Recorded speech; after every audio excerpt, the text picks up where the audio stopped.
Soda વગર, દહીં વગર કે પલાળવાની કોઈ પણ પ્રકારની ઝંઝટ વગર એકદમ સ્વાદિષ્ટ અને પૌષ્ટિક એવા લીલા વટાણાના ઢોસાની રેસીપી આજે હું તમારી સાથે શેર કરીશ। તો આ નાસ્તો બાળકોને તમે લંચ બોક્સમાં દઈ શકો છો। ખૂબ જ ટેસ્ટી અને મજેદાર નાસ્તો બની અને તૈયાર થશે ફ્રેન્ડ્સ। તો ચાલો રેસીપી શરૂ કરીએ।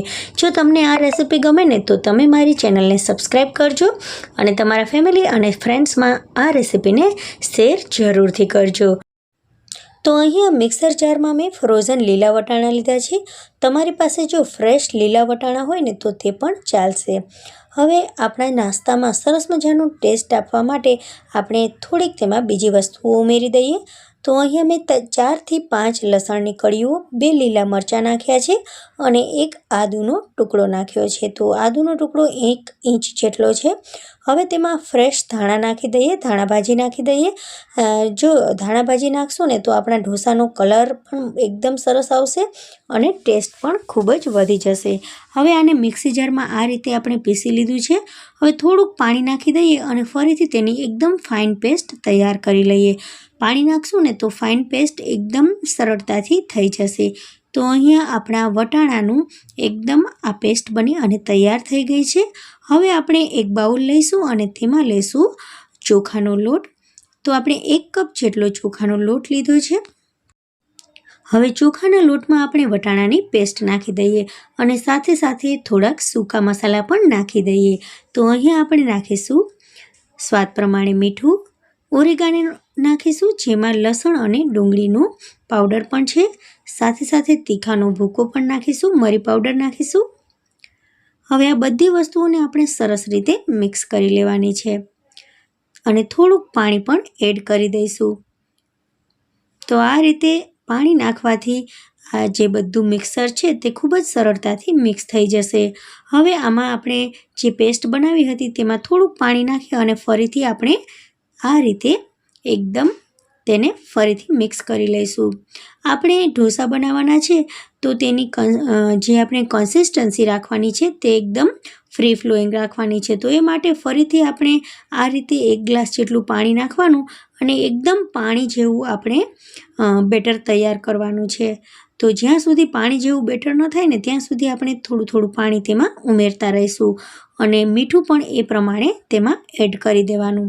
તો અહીંયા એકદમ પાણી જેવું આપણી કન્સિસ્ટન્સી બેટરની તૈયાર થઈ ગઈ છે। તો હવે આપણે નોનસ્ટિક તવીને ગરમ કરી લઈએ। તો તવીને આપણે એકદમ સુપર હોટ ગરમ કરવાની છે। હવે આપણે તેલથી થોડુંક ગ્રીસ કરી લઈએ તવીમાં। તવી એકદમ ગરમ થઈ જાય ને પછી જ તેમાં આપણે ઢોસાનું બેટર નાખવાનું છે। તો અહીંયા એકદમ સરસ મજાની તવી ગરમ થઈ ગઈ છે। આપણે એક મોટો ચમચો ભરી અને બહારથી અંદરની તરફ બેટર નાખી દઈએ। તો ઢોસો આ રીતે ખૂબ જ સરળતાથી બની જશે અને ઢોસો બનાવવાની મજા પણ ખૂબ જ આવશે। જ્યારે આપણે આ બેટર નાખીએ ને ત્યારે તેને એકદમ સરસ રીતે પહેલાં તો મિક્સ કરી લેવાનું આ રીતે અને પછી જ આપણે બેટર તવી ઉપર નાખીશું। તો એકદમ સરસ તેને પહેલાં હલાવી લઈએ, મિક્સ કરી લઈએ। હવે બેટરને બહારથી અંદરની તરફ નાખી અને ઢોસો બનાવી લઈએ। આ ઢોસો બનાવવાની ખૂબ જ મજા આવે છે અને ખૂબ જ સરળતાથી ઢોસો બની અને તૈયાર થઈ જાય છે। એકદમ ક્રિસ્પી કુરકુરો ઢોસો બની અને તૈયાર થાય છે ફ્રેન્ડ્સ। તો બાળકોને તો આ ઢોસા ખૂબ જ ભાવશે। સાથે સાથે આ ઢોસા એકદમ પૌષ્ટિક પણ છે અને ખૂબ જ ઝડપથી બની પણ જાય છે। હવે આપણે ઢોસો ક્રિસ્પી થઈ ગયો છે। ઉપર થોડું ફરીથી તેલ લગાવી લઈએ। મિત્રો, તમને જો આ રેસીપી પસંદ આવી રહી હોય તો આ રેસીપીને તમારા ફેમિલી અને ફ્રેન્ડ્સમાં જરૂરથી શેર કરજો અને મારી ચેનલને જરૂરથી સબસ્ક્રાઈબ કરજો।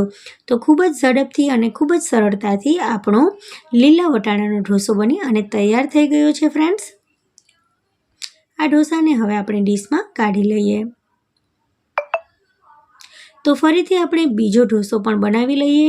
તવી એકદમ ગરમ થઈ ગઈ છે અને ફરીથી આ જ રીતે આપણે બેટરને બહારથી અંદરની તરફ આ રીતે સ્પ્રેડ કરી દઈશું।